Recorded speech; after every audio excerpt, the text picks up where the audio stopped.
नीट परीक्षेतल्या घोटाळ्यावरनं देशभरामध्ये रणकंदन सुरू आहे। आता नीट घोटाळ्याचं लातूर कनेक्शन उघड झालंय।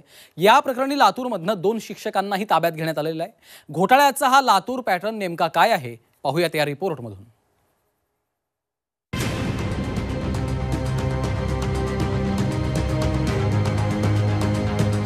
नीट घोटाळ्याचे धागेदोरे महाराष्ट्रापर्यंत।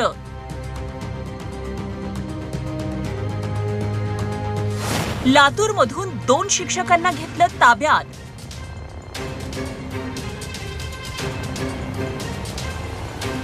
काय आहे नीट घोटाळ्याचा लातूर पॅटर्न? देशभरात चर्चेत असलेल्या नीट घोटाळ्याचं महाराष्ट्र कनेक्शन आता उघड झालंय। नीट पेपरफुटीचे धागेदोरे थेट लातूरपर्यंत पोहोचलेत। नांदेड एटीएस पथकानं लातूरच्या 2 शिक्षकांना ताब्यात घेतले।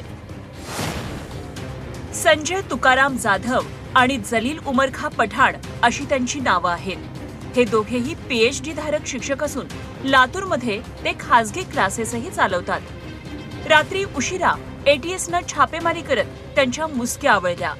संजय जाधव हे मूळचे चाकूर तालुक्यातील बोथी तांडा इथले रहिवासी।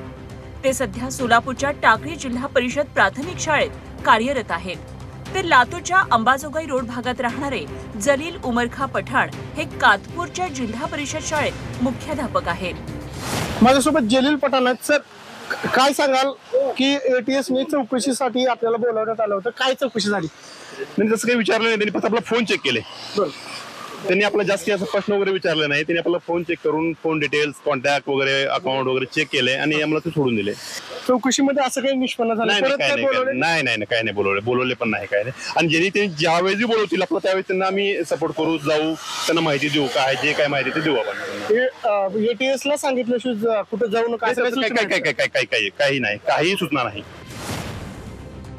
नीट घोटाळ्यावरून देशभरात रणकंदन सुरू असताना त्याचे धाकेदोरे महाराष्ट्रात पोहोचल्यानं खळबळ उडाली आहे। नीट घोटाळ्यात जे कोणी दोषी आढळतील त्यांच्यावर कारवाई करण्याची मागणी शिवसेना ठाकरे गटाचे नेते आदित्य ठाकरेंनी केली आहे। मला वाटतं ह्याच्यात पहिलं तर केंद्रातून कारवाई झाली पाहिजे आणि मंत्र्यांना बदललं गेलं पाहिजे।